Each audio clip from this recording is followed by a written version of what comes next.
ASEAN Breakfast Call. First and foremost news from Southeast Asia. Good morning, and this is Grace. Welcome to Drian ASEAN, the voice of sharing and discovery. Today is Wednesday, just the midday of the week. And I hope everyone, our Drian ASEAN listeners, are doing very well. Starting our news commentary as usual from Southeast Asia or also locally.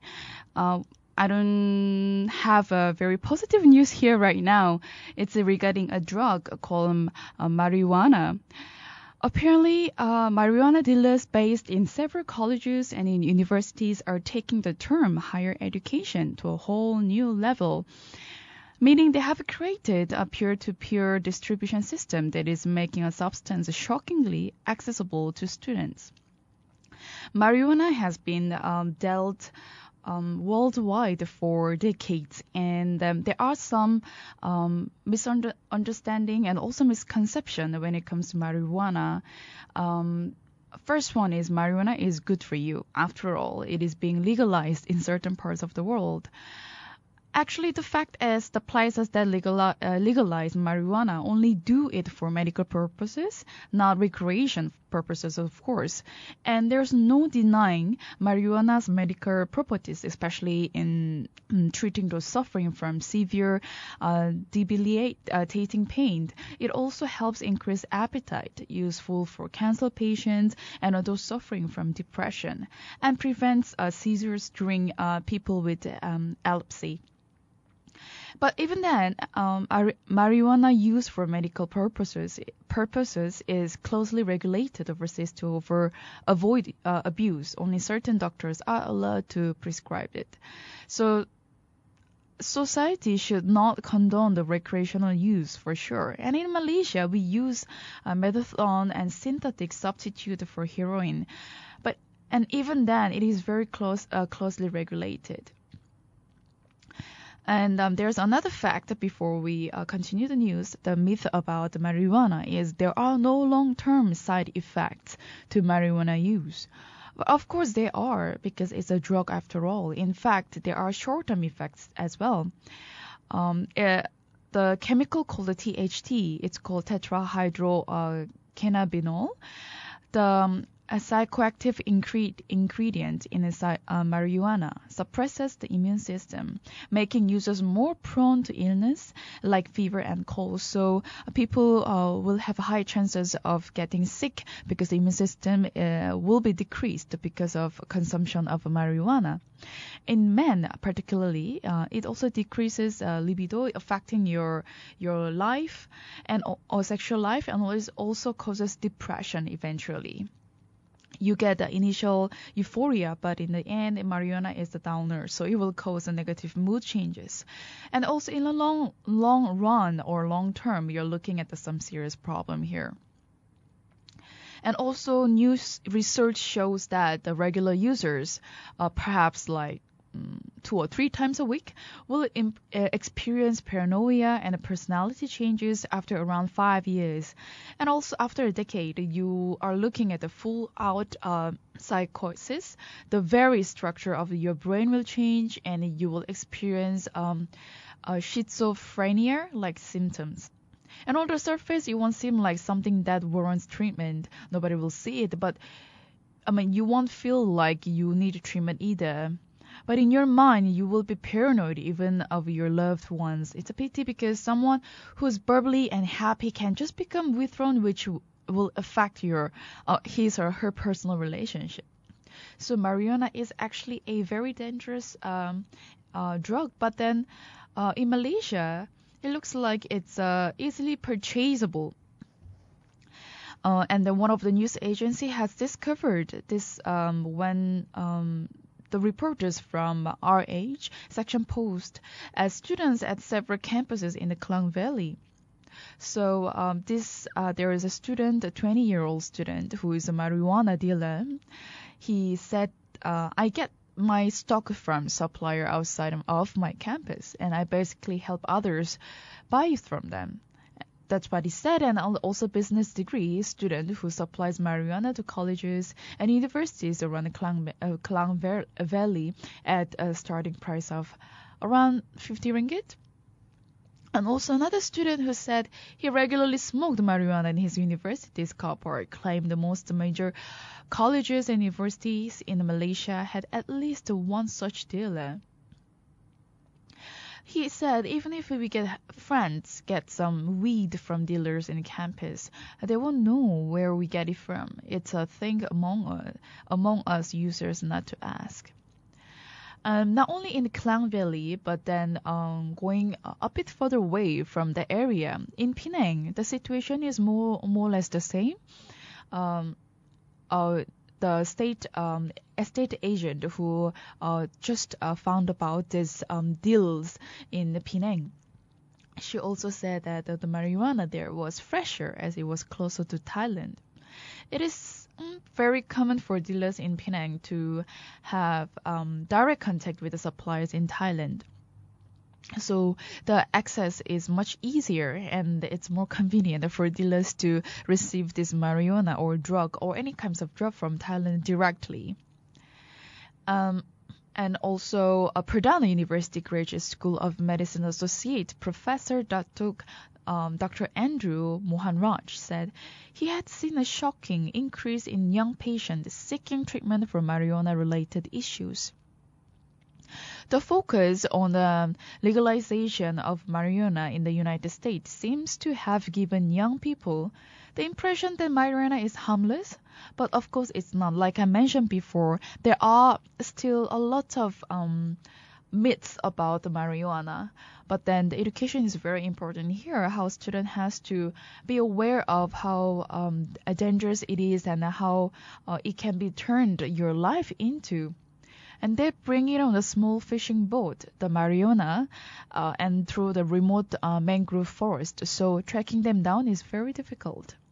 And also National Anti-Drug Agency, AADK, Deputy Director General Aizar Abu Talib said marijuana addicts made up 20% of the rehab cases they handled, with the majority of the cases involving students. So students are very vulnerable, and also they get easily convinced because they get to have a monthly pocket money to them, and then averagely they will earn about 2,000 ringgit a month as a high school student, just simply by selling marijuana and smuggle the cigarettes to his peers.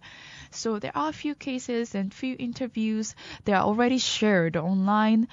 Please to have a check, and this increasing amount of marijuana dealing, especially among students, are pretty have become very prominent, and even though it's still a huge moments and also topics that we can share in Malaysia, but evidently it's increasing, and also the students will just spend 150 ringgit a month on this habit. So moving on to the next news about significant moving forward between the free trade agreement. It says that while the free trade area of the Asia Pacific is backed by Beijing, it is not a Chinese idea, and it would benefit many countries when it is established. So let's go and have a look at more in details. What happened is U.S. President Barack Obama, he said on Monday after visiting and touring around the Asia countries, he sees the momentum building for Washington-backed free trade agreement in Asia Pacific after arriving in Beijing on the first leg of the 8-day Asia tour. So U.S. has ruled out the major announcement on the ambitious 12-country Trans-Pacific partnership, which is called TPP, in Beijing, where Obama will attend the Asia-Pacific Economic Cooperation APEC forum and hold talks with the Chinese President Xi Jinping.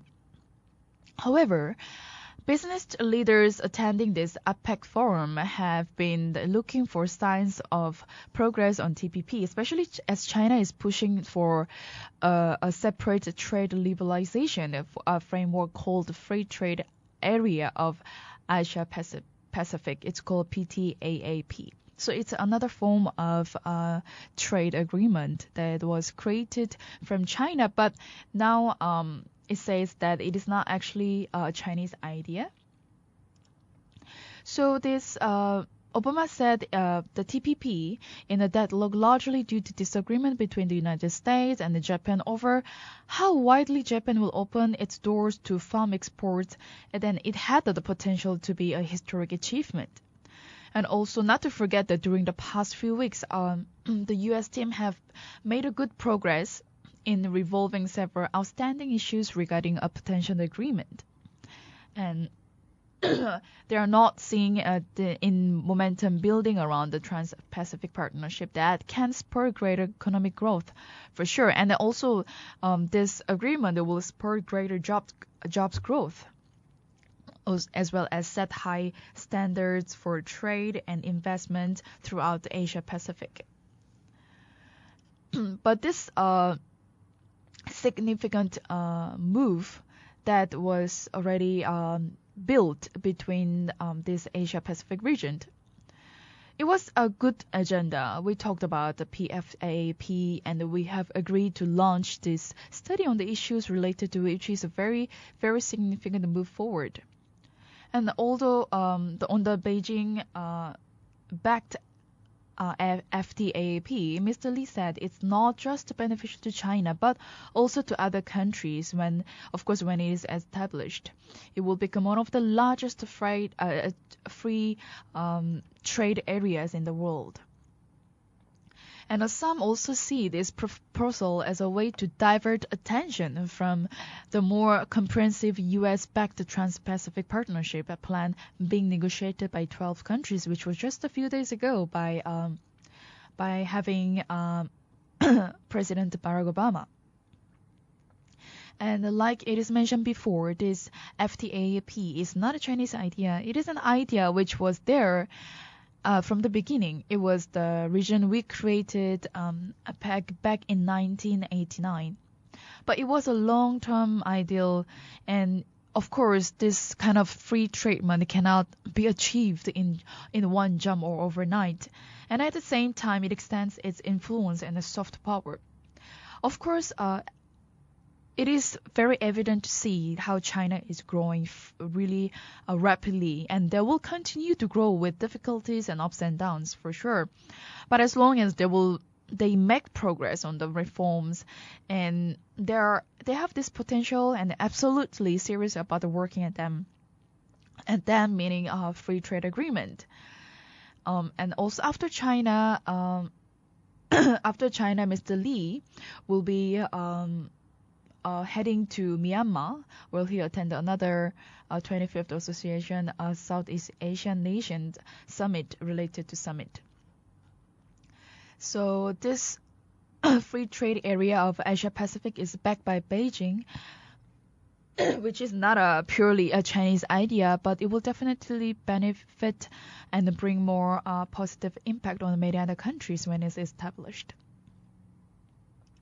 So moving on to the next news, which is again related to China, which says that China and Vietnam willing to handle these maritime issues that has been going on for some time through dialogue. So China and Vietnam, in order to handle these issues about China Sea, that a month after the ties between these two countries hit this about 3 decades low in row over the Chinese oil rig in disputed waters, the two communist neighbors should respect each other and also focus on the long-term interest. And also this China and the Vietnamese relations have been advancing continuously since the two nations established diplomatic relations, despite some twists and turns here and there. Vietnamese President Duong Tan Sang said his country was ready to properly deal with the maritime issues through friendly consultations so that the issues will not affect its relations with China. And also, he also added by saying that Vietnam was ready to step up high-level contacts and also non-government swaps to strengthen its links with China. So these two countries, they have agreed to address and control maritime dispute, and also in the wake of row sparked by China's May 2nd deployment of a 1 billion oil rig to dispute waters that straddle a key shipping lane. The defense leaders from the two countries held talks last month in Beijing, and both sides agreed to gradually resume the military ties. Vietnam actually has reacted with this alarm at Chinese military rise and increasingly assertive posture, broadening military ties with the United States as well as Cold War era patron Russia. So these issues that has been going on between China and Vietnam over maritime issues, hopefully it will be better and will become smoother after this dialogue will be held soon. And the next one news is about going to all the way to Korea. This huge company, electronic company, Samsung, which is to build a investing $3 billion smartphone plant in Vietnam. So this South Korea Samsung electronic company has applied for the license to invest this amount of money, which is $3 billion, in building a second smartphone factory in northern Vietnam, which is actually a very positive news to Vietnam because Vietnam is still considered a developed country, but with having this highly standard technology implanted in the country will definitely help in terms of consumer growth in electronic industries. Samsung Electronics Vietnam plans to build a factory in Thai Nguyen province, where it opened around $2 billion smartphone plant in March. And also they are working on the project, which will be confirming in earlier report. And also the newspaper controlled by Vietnam's Planning and Investment Ministry. In fact, the official was not authorized to speak to media on the matter and also declined to be identified by name. This Samsung spokesman told there's a few news agency the company is in discussion with the Vietnam's government to invest up to $3 billion in its handset business. The schedule for the spending and how much will ultimately be spent have not be decided yet. But Samsung had been increasing production in Vietnam to reduce costs and better compete with the low-priced smartphones of Chinese rivals in particular.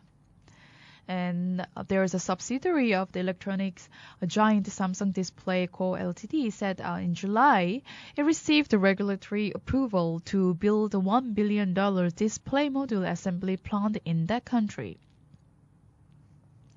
So this Samsung Electronics' latest move will bring its total investment pledges in Vietnam this year to around $11 billion.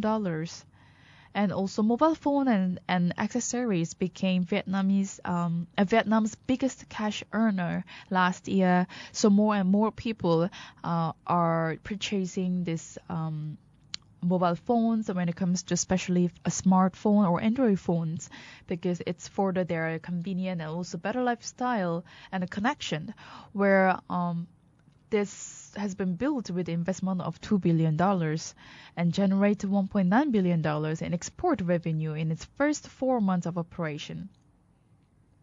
So the government said the company's total revenue is expected to jump to more than 67% to $13.4 billion next year from $8 billion projected for 2014.